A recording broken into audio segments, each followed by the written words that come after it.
Merci de votre fidélité, mesdames, messieurs. Bienvenue dans votre émission Opinion. Cette semaine, nous recevons sur ce plateau le docteur Cheikh Tidiane Gadio. Il est le président du mouvement MPCL Luy Jotna. Bienvenue à vous, docteur. Merci beaucoup, Ndeye Fatou. Merci encore une fois pour cette invitation. Ça fait, je crois, à peu près 1 an qu'on ne s'est pas vu. Oui. Certains ont l'impression que je suis un peu trop invité par Walfadjri. Non, du tout. Mais la vérité, c'est que ça fait presque 1 an. Oui. Et je voudrais, comme à mon habitude d'ailleurs, saluer mon grand frère ami Sidi Lamine Niasse et le féliciter pour le rôle que Walfadjri continue de jouer dans ce pays. C'est vraiment un média de référence et nous sommes tous très fiers de vous tous et de l'excellent travail que vous faites dans des conditions extrêmement difficiles. Merci. Et si vous permettez, Ndeye Fatou, avant même qu'on avance dans l'émission, je voudrais dire que c'est un jour de tristesse pour moi parce que je viens d'apprendre le décès de Jeanne-Martin Cissé, une grande dame du panafricanisme qui a beaucoup fait pour le Sénégal, pour la Guinée, pour l'Afrique en général, qui était une amie de Sékou Touré, de Kwame Nkrumah, de tous les grands leaders du panafricanisme. Et elle est décédée mardi à Conakry.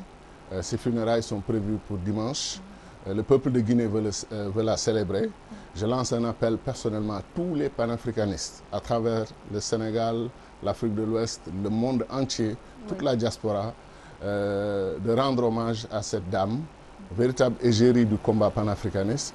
Je rends hommage à ses amis qui sont encore là au Sénégal, Mme Awagé et les autres, les femmes qu'on appelle les porteuses de pancartes. Récemment, on a beaucoup parlé de Jeanne-Martin Cissé. À l'IPS, l'Institut panafricain de stratégie, nous avons une très belle photo de Jeanne-Martin Cissé pour parler aux générations actuelles de cette grande dame. Elle vient de nous quitter.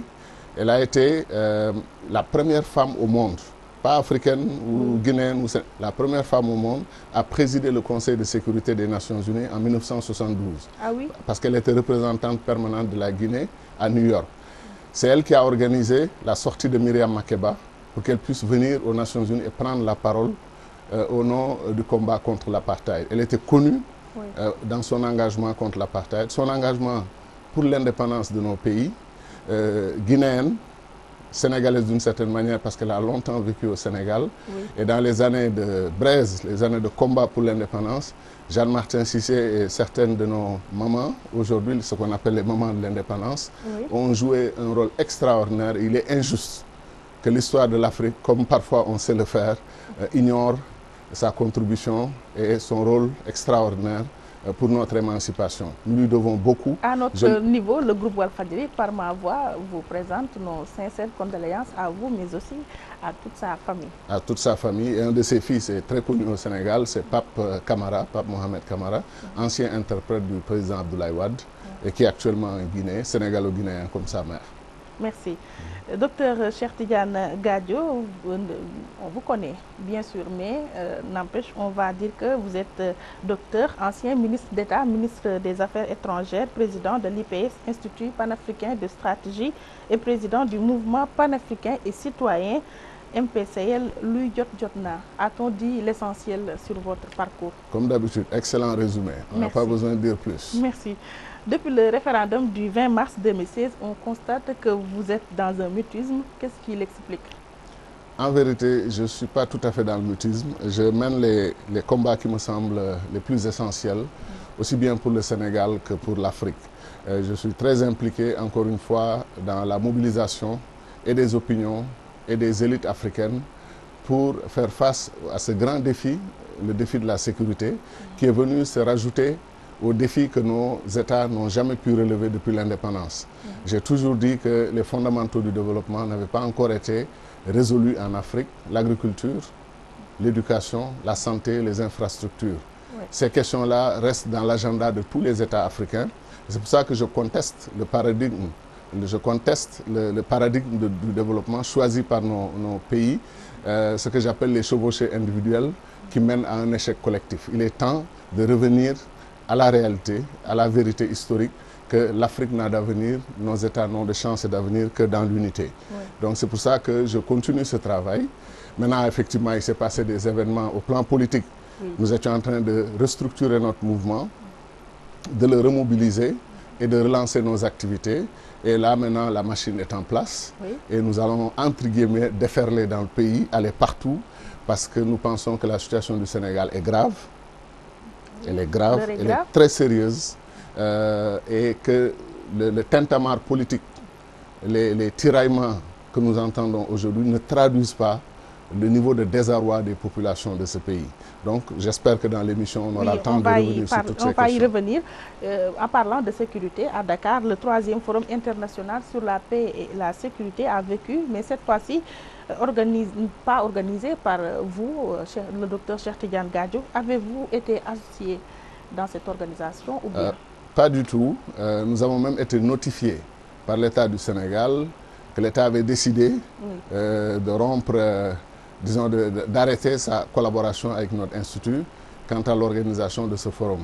À mon avis, je ne vois qu'une seule raison, parce qu'il n'y a qu'une seule chose qui s'est passée entre-temps, c'est la décision de notre parti politique de voter non au référendum de l'année dernière.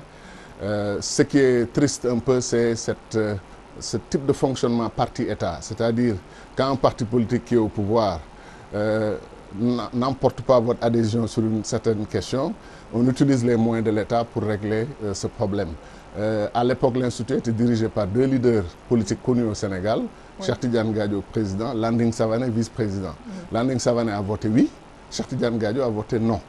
Et si c'était à refaire, je voterais 3 fois non. Qui vous l'a notifié, le chef de l'État ou bien le ministre des Affaires étrangères? Le ministère des Affaires étrangères, mais c'est clair que le ministère des Affaires étrangères, dans notre système politique, que je dénonce d'ailleurs et que je pense être prêt à des réformes majeures, le ministère des Affaires étrangères n'ose pas prendre une telle décision sans l'avis ou même l'injonction du président de la République. Donc je suis convaincu que la décision vient du président de la République et qu'elle a été appliquée par le ministère des Affaires étrangères. Mais ça n'a aucune sorte d'importance pour nous parce que personne ne nous a entendu sur la le ministre question. des Affaires étrangères qui fut votre directeur de cabinet, est-ce que le courant passe entre vous? Mais ce n'est pas ça l'enjeu. L'enjeu, à mon avis, je m'excuse de le dire comme ça, l'enjeu, ce n'est pas les personnes. Oui. Comme disait Obama, c'est les institutions. Ce sont les institutions qui sont l'enjeu. Ce qui a gêné beaucoup de Sénégalais, c'est qu'ils savent que l'origine du concept du Forum de Dakar sur la paix et la sécurité, ceux qui ont fait les démarches initiales, c'était bien l'Institut panafricain de stratégie. Par la suite, ils ont voulu instaurer une polémique sur la paternité de l'Institut. À partir de ce moment, nous avons dit quelque chose qui est mieux traduit en Wolof, les plus tout le Sénégal, qu'un d'une Tideg. Et quand on a compris que si on lançait une polémique à travers le monde, que ça allait jouer un peu sur l'honneur de notre pays, nous nous sommes abstenus. Nous n'avons absolument fait ni déclaration, ni point de presse. Nous avons même souhaité la réussite du forum dans l'intérêt bien compris de notre pays et dans l'intérêt bien compris du combat des Africains par rapport au terrorisme, par rapport aux graves menaces et défis sécuritaires.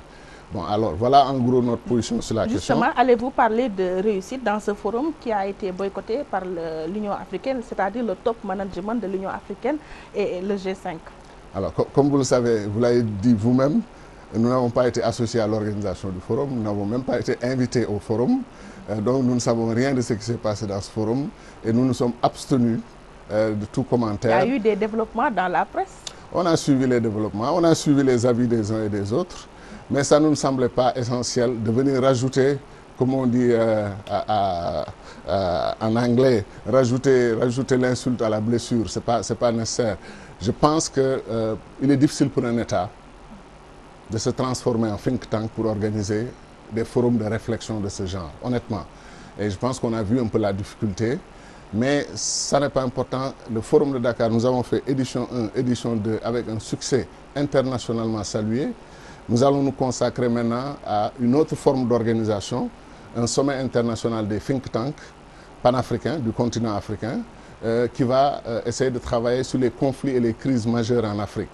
Donc l'État du Sénégal... Vous allez changer de concept?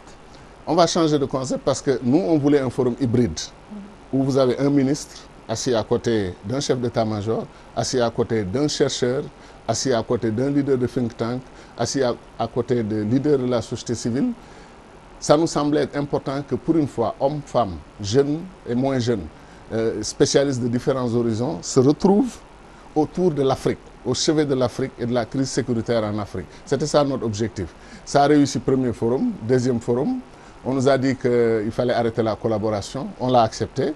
Donc, mais comme nous, on a une passion pour l'Afrique, on a une passion pour le Sénégal, on n'acceptera jamais de prendre ni la retraite, ni de nous éloigner des enjeux qui touchent le continent. Donc ce qu'on a fait, on a développé un nouveau concept qui a un succès important aujourd'hui et nous allons tenir notre rencontre et nous avons 3 ou 4 capitales africaines qui ont offert d'abriter cette rencontre. Donc Dakar est exclu? Pas du tout, pas du tout. Nous sommes Sénégalais, fiers d'être Sénégalais.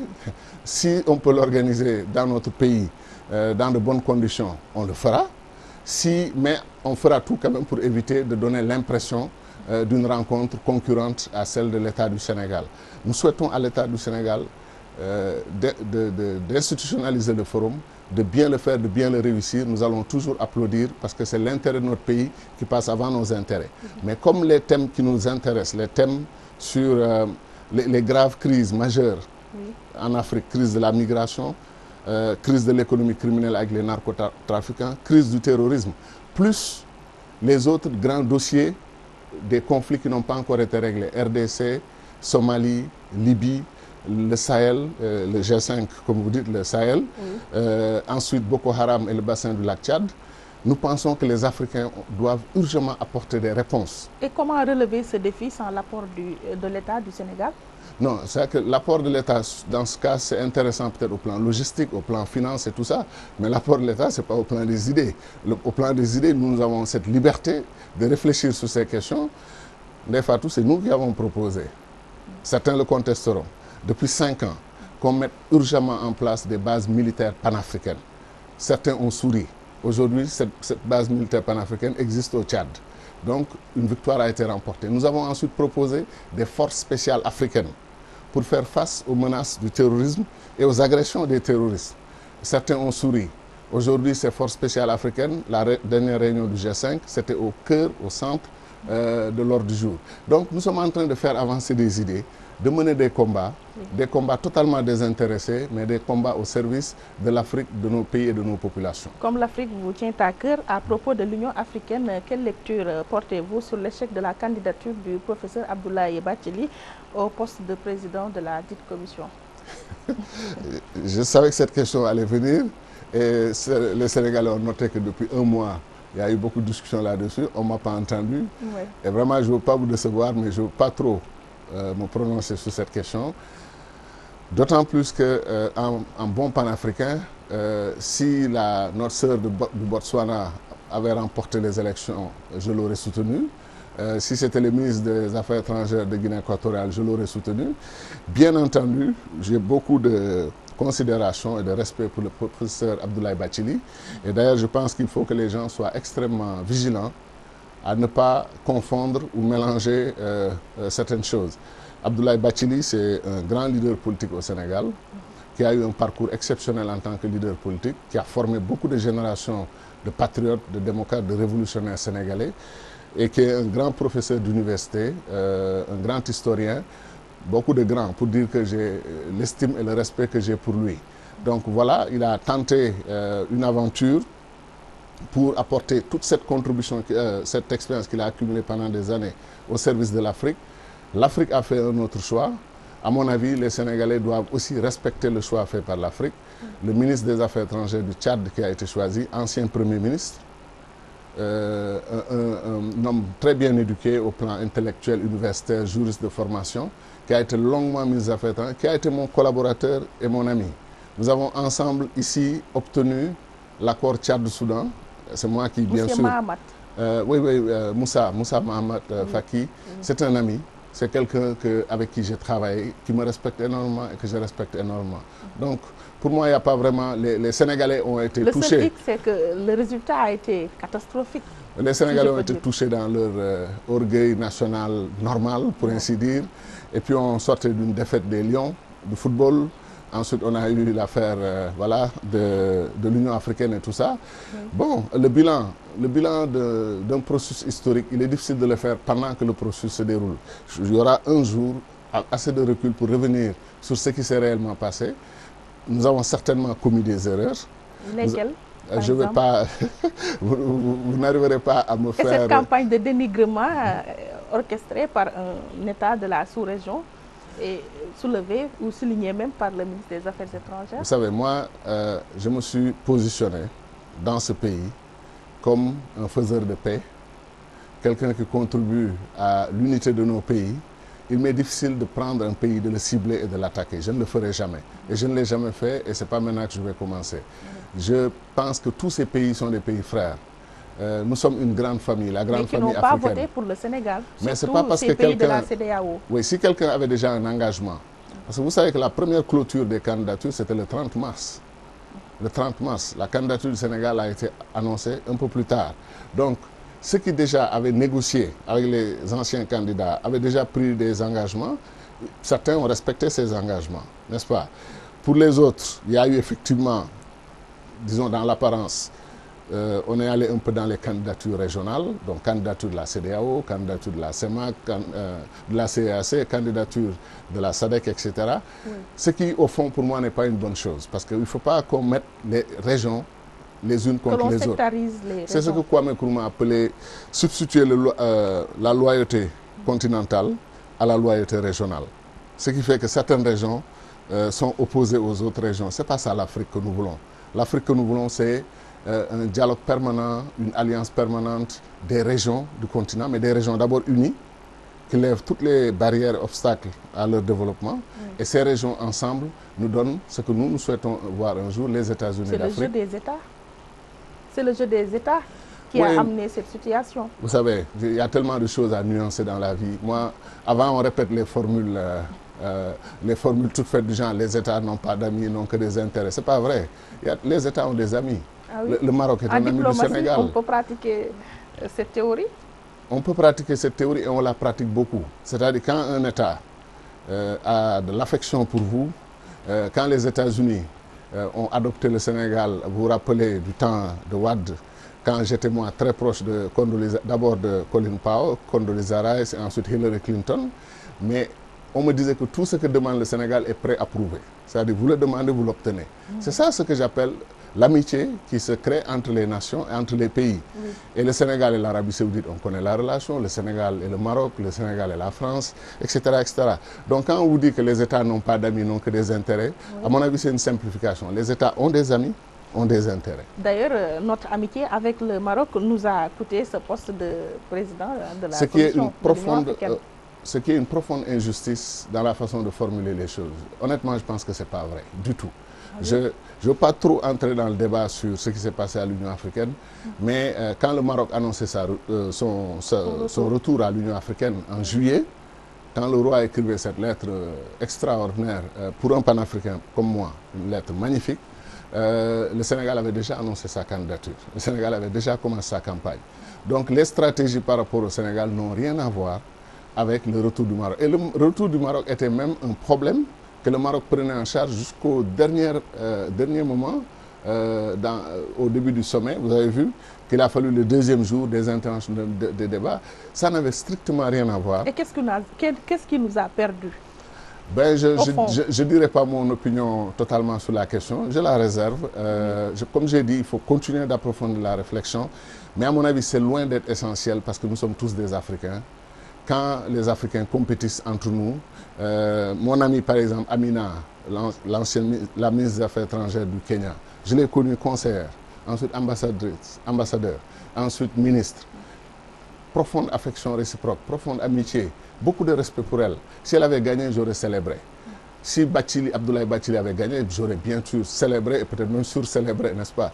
Si Moussa Faki a gagné, je célèbre. Si la sœur du Botswana, le frère de Guinée équatoriale... Si je comprends bien, il fallait une carrière diplomatique au professeur Abdoulaye Bathily pour convaincre. J'ai pas dit ça du tout. Je pense que d'autres personnalités ont peut-être occupé cette fonction, comme le président Alpha Oumar Konaré. Il n'était pas...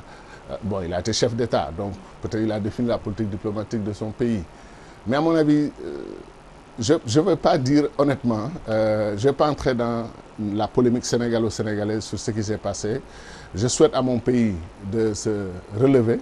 Mais sachez que cette défaite est restée en travers de la gauche. Il faut dépasser l'amertume pour maintenant, comme disait l'autre, passer aux autres choses sérieuses. Ce pays a de grands défis à relever. Des défis qu'il est important de discuter, nous, entre Sénégalais, et nous et nos partenaires, la question du G5, la question des crises qui existent aujourd'hui au Sénégal. Pour moi, il y a une crise institutionnelle. Les institutions du Sénégal sont toutes à remettre, à remettre à plat et à rediscuter. Par exemple, la question de la justice aujourd'hui, l'institution judiciaire, c'est ce qui a fait quasiment le fondement de notre État. La fierté que nous avions d'avoir des magistrats comme Isaac Foster, comme Kéba Mbaye, comme de grands noms, Maître Boubacar Diop, les grands avocats, Lamine Kouregueye lui-même, homme de droit, juriste, etc. Ce pays a une belle tradition de grands juristes. Kéba Mbaye a inventé le droit au développement et qui est aujourd'hui passé dans le lexique des Nations Unies. C'est ça le Sénégal que nous aimons, le grand Sénégal des grands juristes. Et à ce jour, nos magistrats à l'extérieur sont vénérés, sont respectés. Mais à l'intérieur du pays, les populations, les citoyens se posent beaucoup de questions sur l'instrumentalisation de la justice à des fins politiques. Les gens se posent des questions. Ensuite, nous avons créé un système politique hérité de la Ve République française, mais un système qu'il nous faut prendre et le mettre de côté et inventer un autre système qui apprenne de l'expérience et des erreurs du système de la Ve République, parce qu'il est temps qu'on change le fonctionnement de nos institutions. Le président de la République ne peut pas continuer à être le président du Conseil supérieur de la magistrature. Pour cela, vous proposez une nouvelle constitution. Non seulement une nouvelle constitution, mais une claire séparation des fonctions et des institutions. Si la justice doit être totalement indépendante, pour pouvoir garantir beaucoup de choses qui nous intéressent, nous, les citoyens, parce que c'est la justice qui est notre recours, notre premier recours et notre dernier recours. Le président de la République ne peut pas être le président du Haut Conseil supérieur de la magistrature. Nous donnons trop de pouvoir à l'institution présidentielle. C'est ça qu'on nous appelle régime présidentiel. Et ces pouvoirs créent un monarque, ce qu'on appelle un monarque en république. Même les inventeurs du système veulent le remettre en cause. Ils ramènent le mandat de 7 ans à 5 ans. Nous, on est là aujourd'hui englués dans un septennat qui va être extrêmement difficile, que nous n'avons pas voulu.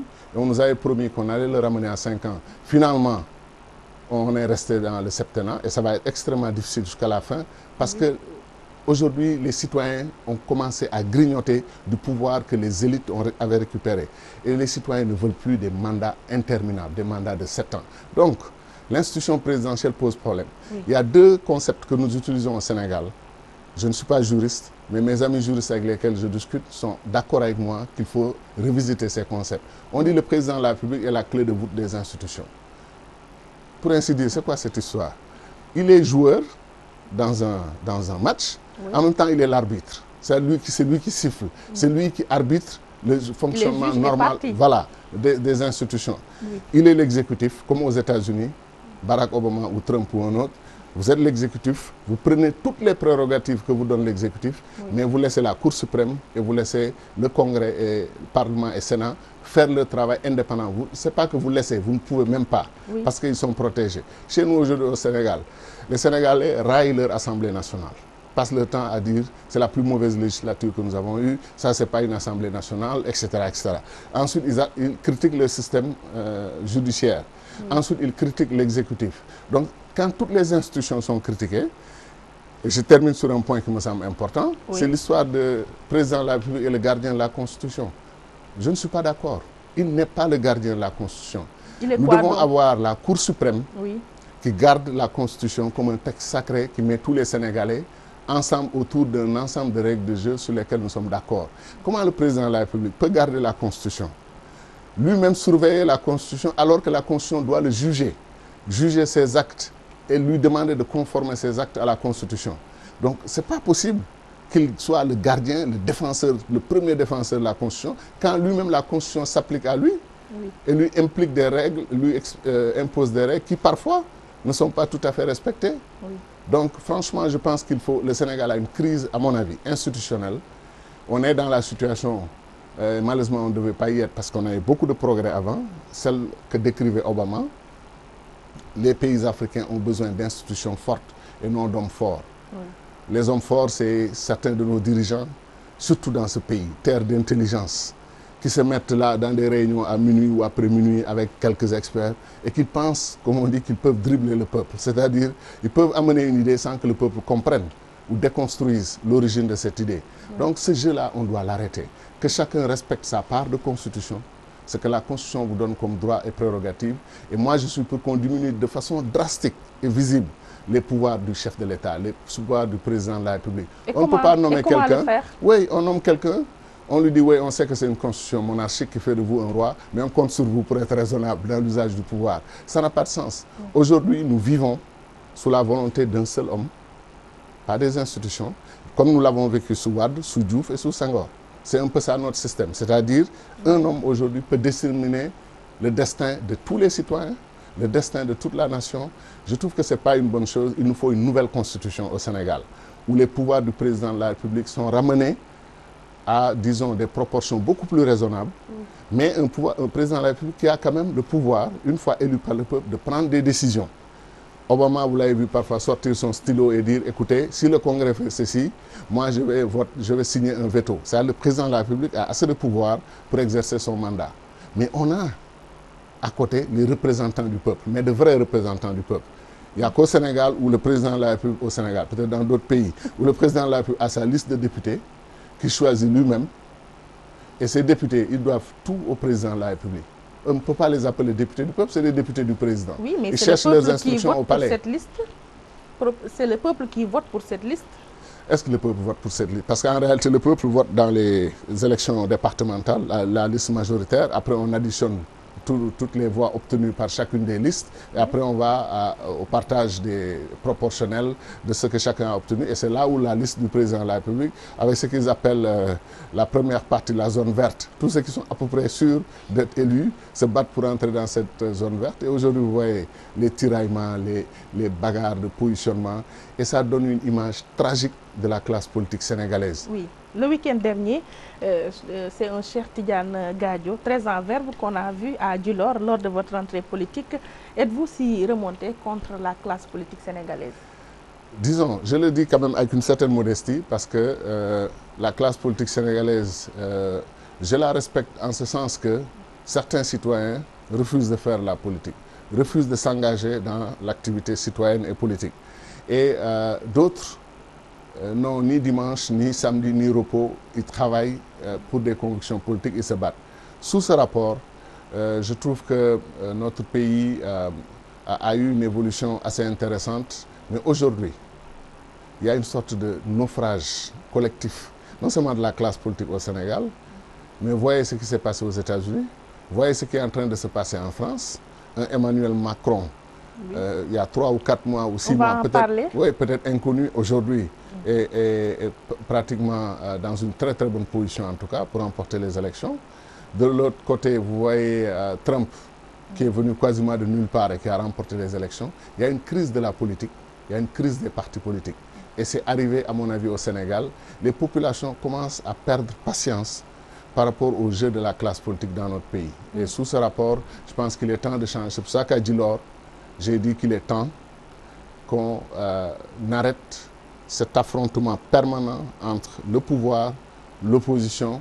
C'est comme si les batailles autour du pouvoir et du contrôle du pouvoir leur semblent beaucoup plus importantes, ces batailles, oui. que le désarroi des populations, la grave crise économique que nous vivons, les jeunes qui manquent d'espoir, qui n'y croient plus, qui veulent tous partir.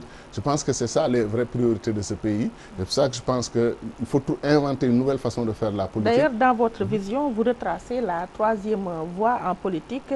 Est-ce la même que celle déjà tracée par le professeur Amsatou Sow Sidibé? Alors, Amsatou Sow Sidibé et moi, nous sommes des frères et sœurs, des amis, même apparentés, beaucoup d'estime et de respect mutuel. On a beaucoup discuté de ces questions. Nous sommes totalement en phase. Oui. Bien avant l'annonce par elle ou par moi, nous étions tout à fait convergents sur l'idée qu'il y a la majorité présidentielle et il y a l'opposition classique.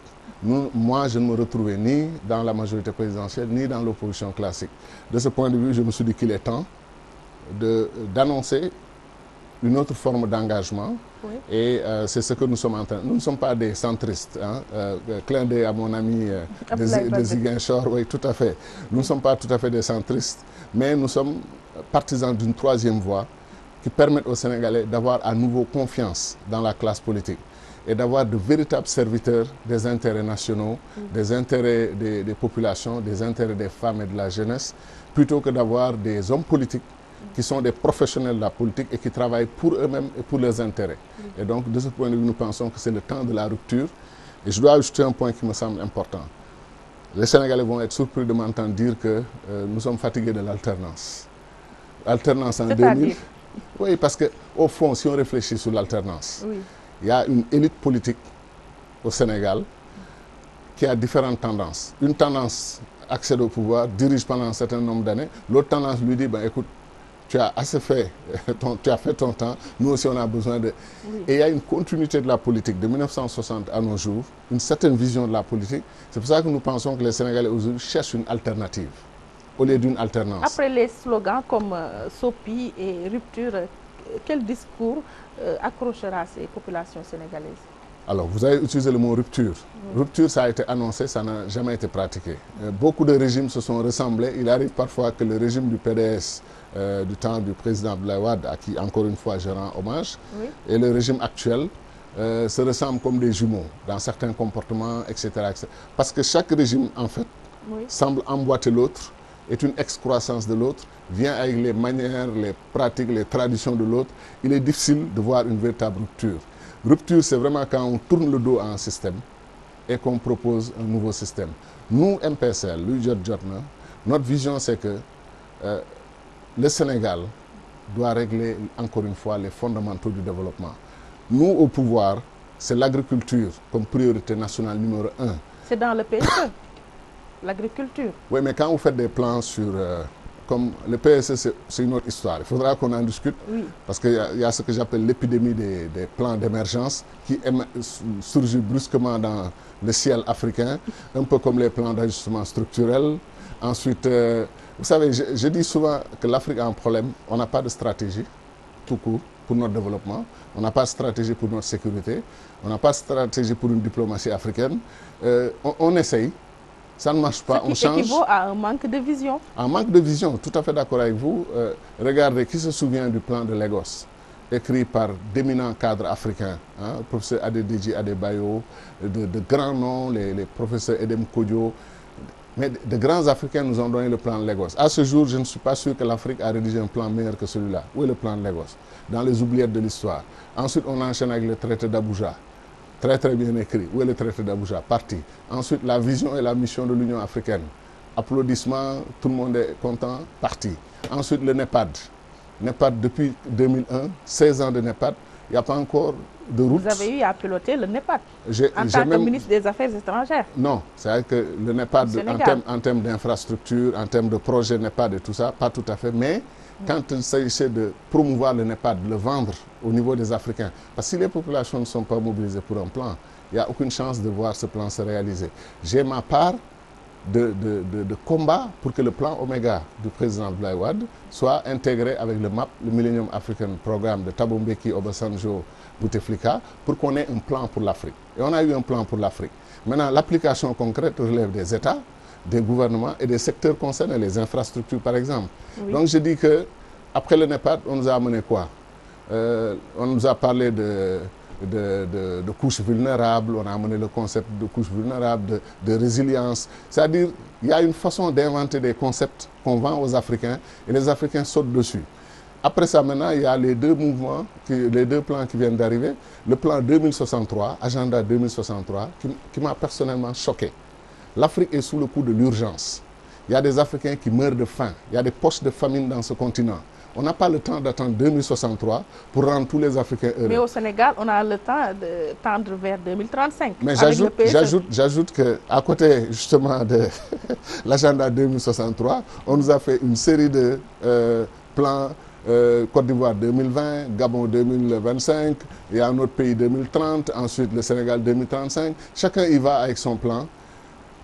Tant que les Africains n'accepteront pas que la chevauchée individuelle de nos États ne mènera pas à ce que nous voulons, une Afrique renaissante, une Afrique puissante, une Afrique qui utilise ses ressources et ses talents, nous aurons des problèmes. Je ne crois pas que le Sénégal puisse régler ses problèmes en dehors de l'Afrique. Je ne crois pas que la Côte d'Ivoire puisse régler ses problèmes en dehors de l'Afrique, en solo en tout cas. Maintenant, chaque pays... Il y a des organisations communautaires. Chaque pays, voilà.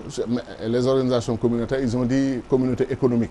pour éviter de parler de communauté politique, parce qu'ils ne veulent pas de fédération, ils voulaient bloquer le panafricanisme. Mais ce que je veux dire, c'est qu'en dehors de ce combat, dans un cadre macro, chaque pays maintenant a la responsabilité de répondre à l'agenda du développement. C'est ça, nous, notre combat. On peut être grand panafricain, mais être d'abord et avant tout un grand Sénégalais, c'est-à-dire une grande Sénégalaise, c'est-à-dire capable de régler les problèmes du Sénégal, parce que ce n'est pas l'État fédéral qui va venir mettre les enfants à l'école chez nous, régler les problèmes d'énergie, régler certains problèmes qui relèvent du pouvoir sénégalais ou du pouvoir malien ou guinéen et autres. Est-ce que vous comprenez? Oui. Ce qui fait que le développement asymétrique des États-Unis ou la Californie n'a rien à voir avec Alabama. Californie, c'est un des États les plus puissants du monde.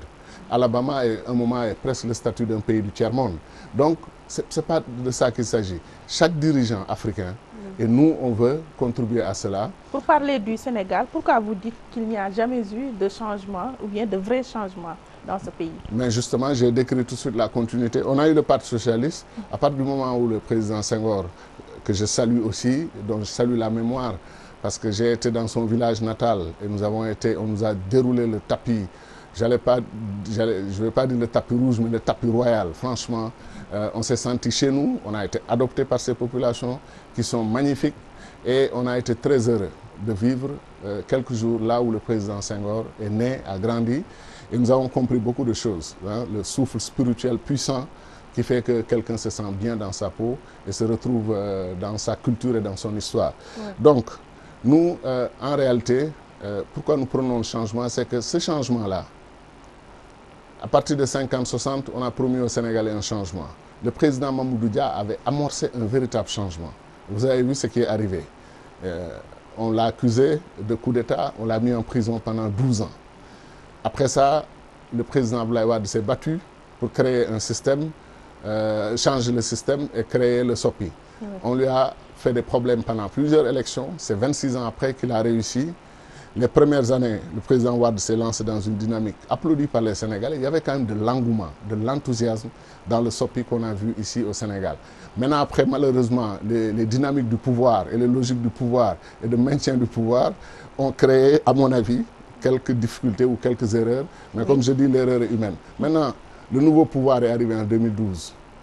Grand espoir suscité chez nous tous, parce qu'on pensait que c'est des dirigeants de notre génération qui étaient enfin arrivés aux affaires et qu'ils allaient nous faire la rupture avec ce qui a été fait avant, en nous proposant une nouvelle démarche, une nouvelle vision et de nouvelles pratiques, des pratiques respectueuses d'une citoyenneté mûre. Mais malheureusement, il y a eu la reddition des comptes. Les marchés de gré à gré se sont multipliés avec des sommes faramineuses. Nous, on se réveille un jour, on nous dit le Sénégal a investi tant de milliards et telle entreprise s'en occupe. Ce n'est pas comme ça que ça doit fonctionner. La transparence fait que nous devons savoir, d'abord, pourquoi ce projet est prioritaire au Sénégal. Nos gouvernants ont un devoir, voire une obligation d'explication. Pourquoi le TER, le train express régional, c'est le projet le plus important, le plus structurant pour le développement du Sénégal, où il y a de la pauvreté extrême dans certains endroits. Un Sénégal où des citoyens n'ont pas 2 repas par jour. Si tu viens leur dire on va se serrer davantage la ceinture, on va prendre 569 milliards de nos francs pour les investir dans un train, il y a une obligation d'argumentation et d'explication. Pour combattre la pauvreté, il y a les bourses familiales. Alors, et la CEMI. Mais vous êtes en train de faire le bilan, catalogue, n'est-ce pas, point par point. Je salue beaucoup de mesures qui ont été prises par l'actuel régime. Mais à mon avis, ce n'est pas suffisant pour parler de rupture avec le passé et une nouvelle vision de l'avenir du Sénégal. Je ne suis pas du tout convaincu. Vous savez, les Américains ont une très belle formule. Sous Wade, sous Diouf et sous Wade, voici un peu ce qui s'est passé au Sénégal. Après 5 ans du régime actuel, la question est posée, est-ce que vous vous sentez mieux? Are you better off? C'est-à-dire, est-ce que maintenant, économiquement, vous vous sentez mieux? Est-ce que vous mangez à votre faim? Est-ce que vos enfants vont à l'école? Est-ce que votre santé est bonne? Est-ce que les infrastructures se sont développées? Si vous dites oui, vous applaudissez le régime en place. Si vous dites non, ça veut dire que le régime en place est passé à côté, n'a pas respecté ses engagements. C'est pour ça que je vous dis que l'enjeu du développement dans notre pays, c'est d'obtenir cette rupture et cette alternative. Mais pour ça, il faut des citoyens qui sont venus pour servir et non se servir. Il faut des citoyens qui acceptent les ruptures, la transparence, la plus grande transparence possible. Les marchés à gré, c'est un véritable problème. On rénove le building, une entreprise vient, on ne sait pas dans quelles conditions le marché lui a été attribué. Ensuite, vous avez la cité administrative de Diamniadio. Vous ne savez pas dans quelles conditions l'appel d'offres a été fait, le marché a été attribué. Oui. Ensuite, vous avez le TER, depuis quand ça a été décidé, est-ce qu'il y a une compétition internationale, est-ce que c'était le mieux disant, mieux offrant, etc. Il y a tellement de questions autour de tous ces problèmes pour dire que pour nous n'avons pas encore de rupture ni d'alternative. Globalement, comme il y a une crise institutionnelle, qu'est-ce que vous proposez comme vision et dont vous détenez l'exclusivité? Dire que je détiens l'exclusivité, ce n'est pas humble. Et tous les Sénégalais qui me connaissent savent que je suis très très humble. Mais je suis absolument convaincu que de par mon expérience internationale, de par mon expérience de gouvernement, j'ai fait quand même 10 ans à peu près l'appareil d'État, j'ai vu et j'ai revu, j'ai participé, j'ai pris note. Je sais qu'il est possible de faire beaucoup de choses pour ce pays. La première des choses à faire, c'est que nous avons une énergie formidable qui s'appelle la jeunesse. Gaspiller cette énergie et décourager ces jeunes au point que leur seule alternative, c'est de partir. D'aller mourir dans le désert ou de se noyer dans la Méditerranée, c'est une catastrophe pour notre pays. Il faut accepter et renouer les fils du dialogue avec la jeunesse de ce pays. Cette jeunesse est porteuse de développement, elle est porteuse d'engouement. Nous, on a pensé un moment que si on faisait des agropoles dans ce pays, vous prenez la région de Matam, vous avez les phosphates. Nous pensions d'ailleurs dans notre programme que la ville de Matam devait être la première expérience d'agropole réussie. C'est quoi agropole? C'est une sorte de ville rurale où vous avez une université agronomique. Il y a les fermes agricoles qui ont été déjà mises. Vous avez de grandes fermes agricoles. Non mais vous savez, pour terminer sur l'agropole, vous créez un système de chaîne de valeur. Il y a une banque agricole, il y a des usines de fabrication de matériel agricole, de transport, de tracteurs par exemple. Vous avez des écoles. Vous avez beaucoup de choses qui sont orientées autour du système de l'agriculture, des fermes modernes, etc. Et vous avez une ville extraordinaire qui se développe avec des jeunes qui viennent, un engouement. Et cette ville se développe. Oui. Et nous avons une production qui est multipliée par 5, par 10, etc. Ceux qui ont conçu, ceux qui ont lancé le concept d'agropole, j'en connais un Sénégalais, le professeur Moussa Seck, un homme brillant, mais je n'ai pas vu notre pays utiliser ses compétences ou le consulter sur la question des agropoles, mais je connais, parce que nous travaillons ensemble, c'est le vice-président de notre institut, je connais des pays d'Afrique qui le sollicitent régulièrement, je connais des institutions africaines qui travaillent avec lui. Et comment vous évaluez ces grandes fermes agricoles? Non, c'est-à-dire, avant d'évaluer, il faut avoir une politique nationale. Je respecte beaucoup le ministre de l'Agriculture que je connais, qui est un ami, l'actuel ministre de l'Agriculture, qui est un homme brillant. Ce qui me gêne, c'est que c'est l'État qui ne fait pas de l'agriculture quasiment ce que nous demandons, un département de souveraineté. La souveraineté alimentaire est la première des souverainetés. Si vous n'êtes pas capable de nourrir vos populations, si vous allez en Thaïlande acheter du riz, alors que vous pouvez cultiver ce riz et le produire dans votre propre pays, vous rappelez l'autosuffisance alimentaire ou en riz en 2017, etc. Ce n'est pas ça l'enjeu. Et à un moment, il y a eu la Goana aussi. C'est-à-dire ça, c'est des opérations coup de poing. On fait une opération, on fait semblant de régler un problème, mais on ne le règle pas de façon durable. La seule façon de régler un problème de façon durable, c'est d'avoir une vision globale pour l'agriculture. Mettre beaucoup de moyens. S'il faut mettre 30% du budget national, 25% du budget national dans l'agriculture, parce que ceux qui n'ont pas faim et qui décident les politiques par rapport à ceux qui ont faim, il y a un problème. Quand vous n'avez pas faim et que vous ne savez pas ce que vivent les Sénégalais, un grand nombre de Sénégalais de la banlieue, du monde rural, qui se contentent d'un repas par jour ou de 2 repas par jour, donc vous ne pouvez pas parler pour eux, parce que vous ne connaissez pas leur souffrance, vous ne sentez pas leur misère. Leur misère, même personnelle, pour un père de famille ou une mère de famille, se réveille et être sûr qu'aujourd'hui on ne pourra pas faire manger les enfants. Il faut que nos États reviennent à ces fondamentaux terre à terre. Nourrir les Sénégalais, un sac vide ne tient pas debout. Et nous avons, nous, la terre, nous avons l'eau, nous avons toutes les ressources, nous avons les compétences et nous avons l'intelligence de pouvoir régler le problème de l'agriculture dans notre pays. Oui, régler le problème de l'éducation. Mais aussi soigner les Sénégalais, surtout ceux qui sont malades du cancer.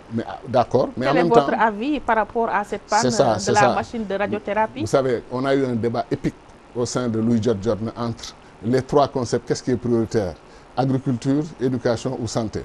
On s'est dit d'abord, si les gens ne mangent pas, ils sont tous malades. Donc, il faut commencer par l'agriculture, il faut nourrir les populations. Et notre ami le professeur Seck dit quelque chose de fondamental. Quand le souci de l'alimentation est réglé, quand vous savez que vos enfants peuvent manger, vous-même vous pouvez manger, aller chercher à manger n'est plus un enjeu. Vous vous réveillez pour aller servir votre pays. Vous vous réveillez pour travailler pour le développement de votre pays, n'est-ce pas? Mais si vous vous réveillez le matin pour dire aujourd'hui, est-ce que je pourrais faire manger correctement ma famille et mes enfants, tout votre souci pendant toute la journée, c'est d'aller chercher justement à régler ce problème. Donc, le développement commence par le fait, comme disait l'autre, il va aller jusqu'à dire, le professeur Seck, que l'agriculture, ce n'est pas pour manger, c'est pour libérer du temps. Et ce temps permet le développement, permet les arts et la culture, permet de contempler des œuvres de beauté parce qu'on a mangé. Ça, c'est fondamental. Ça semble terre à terre, ça va faire sourire certaines personnes parce que certainement ces personnes-là mangent à leur faim. Ensuite, l'éducation. Si quelqu'un n'est pas éduqué, à la limite, les questions de santé ne peut pas les comprendre, fera beaucoup d'erreurs. Hein, la santé est prioritaire. Alors non, c'est-à-dire nous on est très clair. Nourrir, éduquer, soigner et libérer l'énergie des Sénégalais pour qu'ils puissent développer leur pays. Alors la santé est fondamentale, je suis d'accord. Mais vous ne pouvez pas prendre un être humain, un bébé qui vient de naître, un citoyen de tous les jours et dire que tout votre problème c'est de le soigner. Alors vous le soignez, mais vous ne le nourrissez pas, vous ne l'éduquez pas. Donc c'est verser de l'eau dans un panier troué. Pour que le citoyen puisse prendre en charge lui-même sa propre santé d'abord et respecter certaines règles, ce citoyen a besoin d'être nourri correctement et éduqué correctement. Donc on peut être d'accord, vous et moi. Maintenant, l'histoire de la machine de radiothérapie, oui, c'était d'une grande tristesse que d'apprendre qu'un grand pays de médecine parce que le Sénégal est respecté à travers le monde. Nous avons parmi les meilleurs professeurs d'Afrique, dans tous les domaines. Oui. Et beaucoup de pays veulent envoyer leurs enfants étudier au Sénégal. Donc c'est dommage qu'il y ait eu cette polémique et surtout, c'est dommage que le gouvernement, et en particulier le chef de l'État, ait eu la réaction qu'on nous a rapportée. Il n'y a pas à s'énerver, il n'y a pas à s'emporter.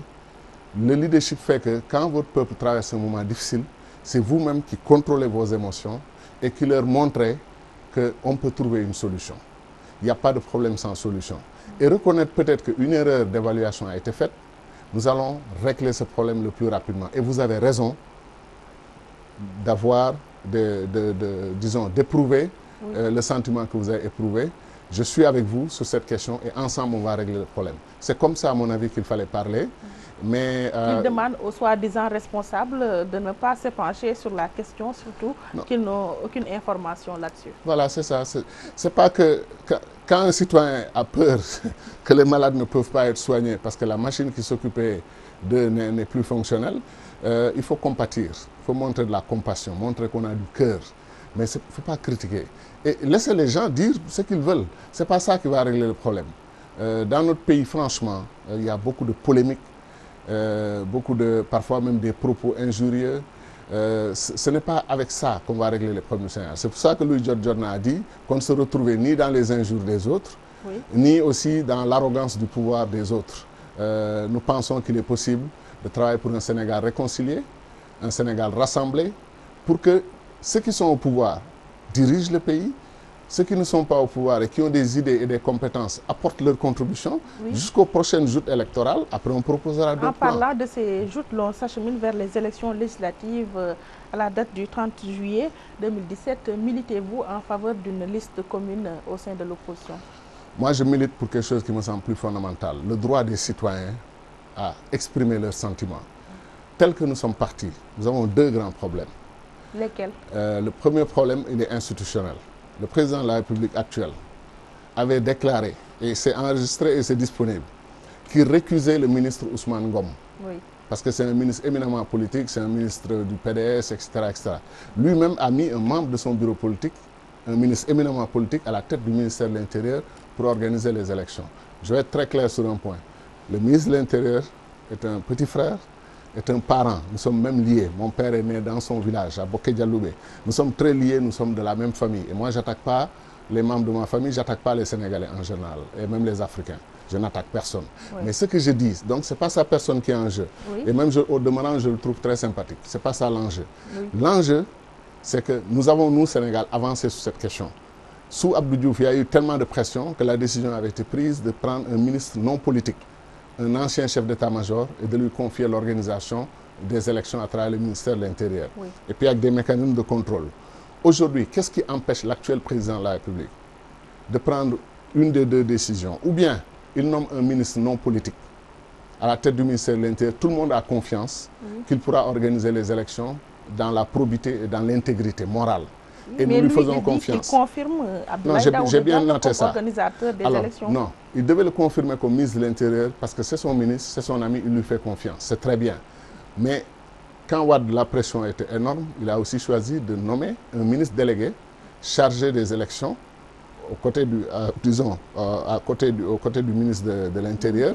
Mais une personnalité, un bon technicien que tout le monde respecte, etc. Et ça, j'essaie de dire qu'on peut trouver des compromis. Il peut garder son ministre, mais il ne peut pas. Il est difficile de voir le ministre de l'Intérieur du Sénégal descendre dans notre communauté rurale. Nous sommes dans la même communauté rurale de Boké-Dialoumé, battre campagne contre l'opposition et après revenir à la télévision et dire à l'opposition, je suis désolé, vous avez perdu les élections. N'est-ce pas, ce sont les administrateurs civils qui organisent les élections? Non, l'administration territoriale, vous voulez dire. Oui. Je suis tout à fait d'accord pour leur implication. Je connais un pays africain où j'ai observé les élections. Je l'ai dit une fois, le président de la République n'était pas d'accord, mais on a le droit de ne pas être d'accord. Je trouve que le Bénin est beaucoup plus avancé que le Sénégal. Nous avons là-bas une cour constitutionnelle qui supervise les élections au plan des textes de la loi et autres. Et nous avons une commission électorale nationale autonome qui a toute l'infrastructure des élections. Le ministère de l'Intérieur ne fait que l'appuyer au plan sécurité, au plan surveillance des bureaux de vote, garde, etc. Mais cette institution organise tout. Okay. Alors, ce que je dois dire, c'est que de ce point de vue, le Sénégal n'est pas avancé, plus avancé que le Bénin. Nous devons nous revoir. Deuxième point qui me semble important, c'est la question des cartes CEDEAO. Moi, je trouve quand même difficile de comprendre, à quelques mois des élections, qu'on se lance dans le renouvellement des cartes d'électeurs sans aucune garantie que l'ensemble des citoyens qui sont en âge de voter auront le temps matériel, sans précipitation, de faire leur carte d'électeur. Si cela n'est pas possible, il faut qu'on trouve un système, une dualité. Le ministre a dit qu'on va reconduire l'ancien fichier. Oui, mais vous parlez de fichier. Vous parlez de fichier, moi je parle des cartes d'électeurs CEDEAO. Je ne comprends pas la précipitation du Sénégal à essayer d'être le premier pays à appliquer la carte CEDEAO, doublée d'une carte d'électeur. La carte d'identité nationale est un droit. C'est une obligation pour l'État de fournir des cartes d'identité nationale. La carte d'électeur, elle est facultative. Le vote n'est pas encore obligatoire, elle est facultative. Oui. Donc, mon problème, c'est un appel que je lance. Si on ne règle pas la question des cartes CEDEAO accessibles à tous les Sénégalais et gratuitement, si on ne peut pas le faire, il faut absolument que les cartes d'électeurs actuelles soient validées avec une pièce d'identité nationale de vérification et pour les jeunes qui viennent d'arriver, un récépissé d'inscription plus une carte d'électeur, une carte d'identité nationale. Oui. C'est-à-dire le Bénin, on était allé jusqu'au point où les jeunes qui n'ont pas pu retirer leur carte par la faute de l'État et de la commission électorale, ces jeunes étaient autorisés sur notre proposition, soit dit en passant, de voter avec un récépissé d'inscription, une présence sur les listes électorales de l'État, plus une carte d'identité nationale. C'est pour dire qu'il n'y a pas de fétichisme de carte d'électeur. Il faut faire très attention. Moi, je trouve que c'est un piège tendu à tout le monde. Je ne sais pas pour quelle raison, de vouloir changer le système en nous proposant des cartes CEDEAO à la dernière minute, avec toutes les difficultés des commissions dont on parle. Donc si on n'arrive pas à bâtir un consensus pour éviter des problèmes, que les anciennes cartes soient reconduites et qu'on ait un système, une sorte de dualité, mais qu'on n'empêche pas un seul citoyen sénégalais, parce qu'il n'a pas pu avoir accès aux cartes CEDEAO, d'exercer son droit citoyen. Ça me semble plus important. Vous n'avez pas répondu à ma question par rapport à la liste commune. Nous souhaitons une liste commune de 200 et quelques partis, ça n'a pas de sens, honnêtement. Je pense qu'il faut éviter 200 listes. Il faut avoir 3, 4, 5, 6, une dizaine de listes, peut-être dans le pays. Nous, on voudrait une liste de tous les partisans de la troisième voie. Une liste de tous les partisans de la troisième voie, que nous nous mettions ensemble, que nous définissions ce qui nous singularise, ce qui fait que nous sommes une troisième voie, ce qui fait que nous sommes une alternative, et ce qui fait que nous sommes une rupture par rapport à ce qui se faisait avant. Sur cette base, nous pouvons faire une liste. Et notre liste sera forcément concurrente de la liste de l'opposition classique et de la liste, bien entendu, de la majorité présidentielle. C'est comme ça que nous nous positionnons. À propos de l'opposition classique, pourquoi vous n'êtes pas dans Manko Wattu Sénégal? Au début, on avait défini un peu les critères de fonctionnement de Manko Wattu et nous étions d'accord. Et nous étions dans les premières réunions de Manko Wattu. Mais quand la presse a commencé à présenter Manko Wattu comme une coalition politique, et les leaders de Manko Wattu ne se sont pas démarqués de ça, nous sommes démarqués. Parce que sur les objectifs, la défense des institutions, nous sommes avec Manko Wattu Sénégal sans problème.